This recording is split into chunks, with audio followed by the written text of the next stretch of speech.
ये कथा हमारे देश के साक्षी गोपाल नामक एक मंदिर से जुड़ी हुई है। कथा के अनुसार एक बार दो ब्राह्मण वृंदावन की यात्रा पर निकले। उनमें से एक वृद्ध था और दूसरा जवान था। मार्ग लंबा और कठिन था, जिस वजह से उन दोनों यात्रियों को यात्रा के दौरान कई कष्टों का सामना करना पड़ा। उस समय आज की तरह रेलगाड़ियों और बसों की सुविधा उपलब्ध नहीं थी। यात्रा के दौरान युवा ब्राह्मण ने वृद्ध व्यक्ति की खूब मदद की, जिसकी वजह से वृंदावन पहुंचकर उस वृद्ध ब्राह्मण ने कृतज्ञता जताते हुए कहा कि हे युवक, तुमने मेरी खूब सेवा की है। मैं तुम्हारा अत्यंत कृतज्ञ हूँ। इस सेवा के बदले मैं तुम्हें पुरस्कार देना चाहता हूँ। पर उस युवा ब्राह्मण ने पुरस्कार लेने से मना कर दिया, जिसके बाद वृद्ध व्यक्ति हट करने लगा।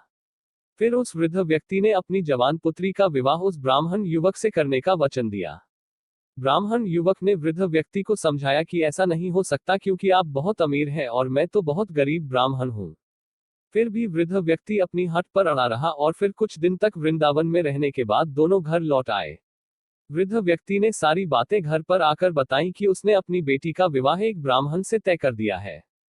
पर पत्नी को ये सब मंजूर नहीं था। उस वृद्ध पुरुष की पत्नी ने कहा कि अगर आप मेरी पुत्री का विवाह उस युवक से करेंगे तो मैं आत्महत्या कर लूंगी। कुछ समय व्यतीत होने के बाद ब्राह्मण युवक को चिंता होने लगी कि वृद्ध अपने वचन को पूरा करेगा या नहीं। फिर ब्राह्मण युवक से रहा न गया और उसने वृद्ध ब्राह्मण के पास जाकर उसको अपना वचन याद करवाया। वो वृद्ध पुरुष मौन रहा और उसे डर था कि वो अपनी बेटी का विवाह इससे करवाता है तो उसकी पत्नी अपनी जान दे देगी। वृद्ध पुरुष ने कोई उत्तर नहीं दिया। तब ब्राह्मण युवक ने उसका दिया हुआ वचन याद करवाने लगा।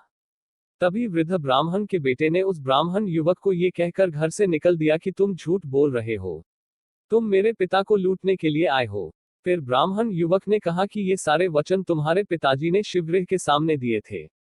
तब वृद्ध व्यक्ति का ज्येष्ठ पुत्र, जो भगवान को नहीं मानता था, युवक को कहने लगा कि अगर तुम कहते हो कि भगवान इस बात के साक्षी हैं तो यही सही। अगर भगवान प्रकट होकर ये साक्ष्य दे कि मेरे पिता ने वचन दिया है तो तुम मेरी बहन के साथ विवाह कर सकते हो। तब युवक ने कहा, हाँ, मैं भगवान श्री कृष्ण से कहूंगा कि वो साक्षी के रूप में आए। उसे भगवान श्री कृष्ण पर पूरा विश्वास था कि भगवान श्री कृष्ण उसके लिए वृंदावन से जरूर आएंगे। फिर अचानक वृंदावन की मूर्ति से आवाज सुनाई दी कि मैं तुम्हारे साथ कैसे चल सकता हूं, मैं तो मात्र एक मूर्ति हूं। तब उस युवक ने कहा कि जब मूर्ति बात कर सकती है तो साथ भी चल सकती है। तब भगवान श्री कृष्ण ने युवक के समक्ष एक शर्त रख दी कि तुम मुझे किसी भी दिशा में ले जाना, मगर तुम पीछे पलटकर नहीं देखोगे। तुम सिर्फ मेरे नूपुरों की ध्वनि से ये जान सकोगे कि मैं तुम्हारे पीछे आ रहा हूं। युवक ने उनकी बात मान ली और वो वृंदावन चल पड़े। जिस नगर में जाना था वहां पहुंचने के बाद युवक को नूपुरों की ध्वनि आनी बंद हो गई। युवक ने धैर्य न धर कर पीछे मुड़कर देख लिया। मूर्ति वहीं पर स्थिर खड़ी हुई थी। अब मूर्ति आगे नहीं चल सकती थी, क्योंकि युवक ने पीछे मुड़कर देख लिया था। वो युवक दौड़कर नगर पहुंचा।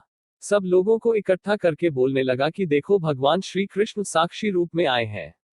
लोग स्तब्ध थे कि इतनी बड़ी मूर्ति इतनी दूरी से चलकर कैसे आए। फिर भगवान श्री कृष्ण की मूर्ति ने सबके सामने ब्राह्मण युवक की गवाही दी। उसके बाद वृद्ध ब्राह्मण की पुत्री के साथ उसका विवाह संपन्न हुआ। विवाह के बाद उस युवक ब्राह्मण ने श्री विग्रह के सम्मान में उस स्थल पर एक मंदिर बनवा दिया और आज भी लोग इस मंदिर में साक्षात श्री गोपाल की पूजा करते हैं। तो हमारी आज की ये कथा आपको कैसी लगी, हमें जरूर बताएं और हमारे चैनल को सब्सक्राइब करें।